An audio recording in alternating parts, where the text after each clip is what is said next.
Aujourd'hui, plus que jamais, la société semble construire son idéal autour d'un seul principe: la recherche du plaisir. Tout est conçu pour maximiser notre confort, notre satisfaction immédiate, notre bien-être. Des publicités promettent le bonheur en un clic. Les réseaux sociaux transforment la vie en une vitrine permanente de jouissance, voyages exotiques, corps parfaits, repas somptueux, loisirs sans fin. Le plaisir est devenu une norme, presque une injonction. Si tu ne jouis pas de la vie, c'est que tu fais quelque chose de mal. Mais une question se pose alors, avec une certaine gravité. Et si cette quête insatiable du plaisir nous menait paradoxalement à notre propre perte? Et si, à force de poursuivre le plaisir comme une fin en soi, nous en venions à fuir ce qui donne un véritable sens à la vie? L'effort, la profondeur, l'acceptation de la souffrance comme composante de l'existence? C'est ici qu'entre en scène Arthur Schopenhauer, philosophe du désenchantement. Contre les illusions modernes de progrès et de félicité, Schopenhauer nous tend un miroir brutal mais lucide. La vie n'est pas un conte de fées, et la quête du plaisir est peut-être l'un des plus grands pièges que l'homme ait lui-même conçus. Selon lui, loin de nous libérer, le plaisir nous a servi et nourrit une boucle sans fin de désir et de frustration. Nous allons plonger dans la pensée radicale de Schopenhauer pour comprendre pourquoi cette obsession du plaisir pourrait bien ruiner nos vies. Arthur Schopenhauer est né en 1788 à Danzig, dans ce qui est aujourd'hui la Pologne. Philosophe allemand souvent considéré comme l'un des penseurs les plus pessimistes de l'histoire, il a vécu à contre-courant de son époque. Alors que la pensée allemande était dominée par l'idéalisme hégélien, ce rêve d'un progrès rationnel et d'une humanité en marche vers la réconciliation, Schopenhauer affirmait, lui, que la réalité était bien plus sombre, crue, tragique. Issu d'une famille aisée, il aurait pu choisir la facilité, mais il préféra se consacrer à la philosophie. Mu par une intuition fondamentale, derrière les apparences rationnelles du monde se cache une force obscure, irrationnelle, qu'il nommera plus tard la volonté. Cette force, selon lui, est à l'origine de tout. Elle pousse les êtres vivants à désirer, à survivre, à se reproduire, mais sans jamais atteindre la satisfaction durable. Bien que longtemps ignoré par ses contemporains, Schopenhauer aura une influence majeure sur des figures centrales de la pensée moderne. Nietzsche, d'abord fasciné par sa lucidité, s'inspirera de son style et de sa vision tragique de l'existence avant de s'en détacher. Freud puisera chez lui les bases de sa théorie du désir inconscient. Même la littérature, avec des auteurs comme Thomas Mann ou Marcel Proust, portera l'empreinte de sa pensée. Mais ce qui définit avant tout Schopenhauer, c'est sa vision du monde comme souffrance. Pour lui, exister, c'est désirer, et désirer, c'est souffrir. La vie oscille ainsi entre le manque et l'ennui. Quand nous n'avons pas ce que nous voulons, nous souffrons. Et quand nous l'obtenons, un vide s'installe, qui nous pousse à désirer autre chose. Le plaisir n'est jamais qu'une brève interruption de ce cycle infernal. Ce diagnostic brutal, mais incroyablement lucide, sera le socle de son œuvre majeure. Le monde comme volonté et comme représentation. C'est cette vision du monde, profondément marquée par la souffrance, qui éclaire sa mise en garde contre la quête effrénée du plaisir. Au cœur de la philosophie de Schopenhauer se trouve un concept central et implacable: le vouloir vivre, ou Will zum Leben. Cette volonté n'est pas une volonté consciente, rationnelle, comme celle que nous exerçons dans nos choix quotidiens. Non, c'est une force aveugle, irrésistible, qui traverse tous les êtres vivants. Elle est l'élan brut de la vie, ce qui pousse les plantes à pousser, les animaux à survivre, et les humains à désirer, sans fin. Et c'est là que réside la tragédie humaine, selon Schopenhauer. Nous ne sommes que les marionnettes de cette volonté. Nous croyons agir librement, poursuivre ce qui nous plaît, mais en réalité, nous sommes poussés par un besoin constant, un manque fondamental que rien ne peut combler durablement. Le plaisir, dans cette optique, n'est jamais qu'une illusion temporaire. Il ne représente pas un état stable ou un accomplissement, mais simplement la disparition momentanée d'un manque. Quand nous avons faim, manger procure du plaisir, mais ce plaisir n'est que la cessation de la douleur de la faim. Et une fois rassasié, très vite, une autre forme de désir émerge. La soif, la fatigue, l'ennui, l'envie d'autre chose. Schopenhauer décrit ainsi l'existence comme un cycle infernal. Désir, satisfaction, ennui, nouveau désir. Il n'y a pas de repos véritable, pas de paix durable. À peine avons-nous obtenu ce que nous voulons qu'un nouveau manque apparaît. Nous passons notre vie à courir après des mirages, à chercher dans le monde extérieur ce qui ne peut être comblé intérieurement. Ce cycle sans fin est ce qui rend la vie, à ses yeux, profondément douloureuse. Le plaisir n'est pas la règle, mais l'exception, une pause éphémère dans le tumulte du désir. Et c'est précisément parce que nous refusons de voir cette vérité que nous nous enfermons dans une quête permanente de divertissement, de nouveauté, de gratification, sans jamais trouver la paix. Si Schopenhauer revenait aujourd'hui, il verrait dans notre époque la parfaite illustration de sa philosophie. Jamais le monde n'a autant valorisé et facilité l'accès au plaisir. Et pourtant, jamais l'insatisfaction n'a semblé aussi profonde. Nous vivons dans une époque de plaisirs instantanés, disponibles en permanence, à portée de clic. Mais loin de nous rendre plus heureux, cette abondance semble creuser un vide toujours plus grand. Les réseaux sociaux, par exemple, nous offrent une gratification immédiate. Un like, une notification, une nouvelle vidéo. Mais derrière cette dopamine facile se cache une insatisfaction chronique. Chaque moment agréable est éphémère, vite remplacé par le besoin d'en revivre un autre, plus fort, plus excitant. Et ainsi, nous scrollons sans fin, pris dans une boucle addictive, exactement comme Schopenhauer l'avait décrit. Un cycle de désir qui ne fait qu'alimenter notre frustration. La pornographie, elle aussi, est l'expression moderne d'un plaisir détaché de tout lien réel, de toute profondeur. Elle réduit le désir à une simple décharge chimique, sans engagement, sans conséquence, sans amour. Elle promet une satisfaction immédiate, mais elle finit souvent par engendrer une lassitude, une perte de sens, voire un rejet du réel. Ce n'est plus le plaisir qui enrichit l'existence, mais une fuite désespérée de l'ennui.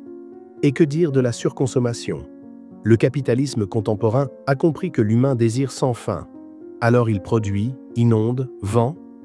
Nous achetons pour combler un vide. Nous accumulons des objets, des expériences, des voyages, croyant qu'un jour, enfin, nous atteindrons cet état mythique du bonheur durable. Mais ce bonheur ne vient jamais.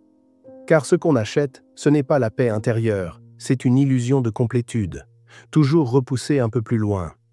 En réalité, ces plaisirs modernes ne font qu'intensifier ce que Schopenhauer appelait le tourment du vouloir. À force de chercher la jouissance à chaque instant, nous perdons la capacité d'être simplement, d'habiter le présent sans agitation. Le bonheur promis par l'accumulation de sensations agréables est une chimère.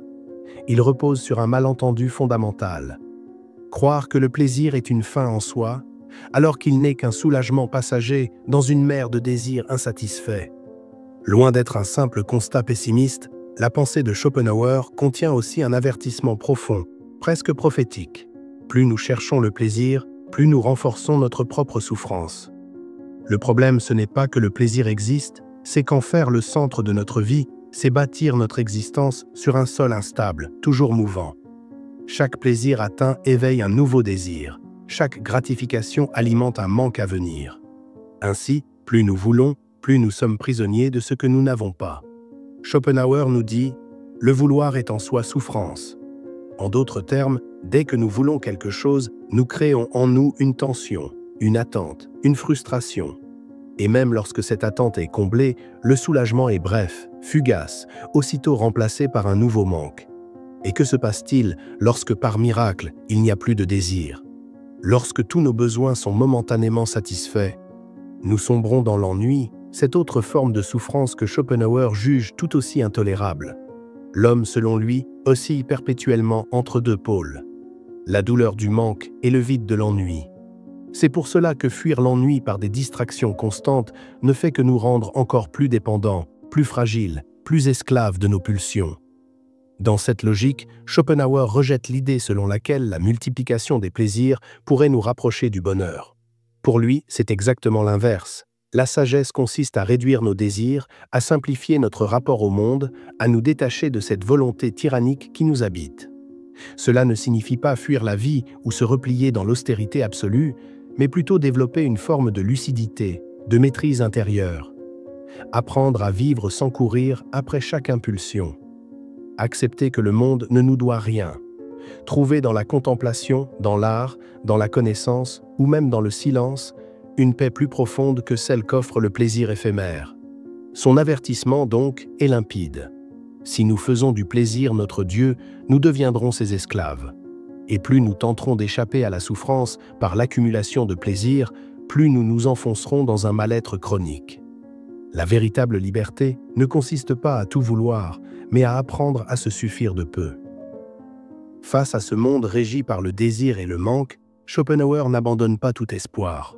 Il n'est pas un nihiliste qui nie toute valeur à l'existence, mais plutôt un sage désabusé qui cherche des issues là où peu osent regarder. Selon lui, il existe des échappatoires temporaires à la tyrannie du vouloir vivre, des moments où l'on peut, pour un instant, suspendre la souffrance du désir. L'une de ces issues est l'art, et surtout la musique.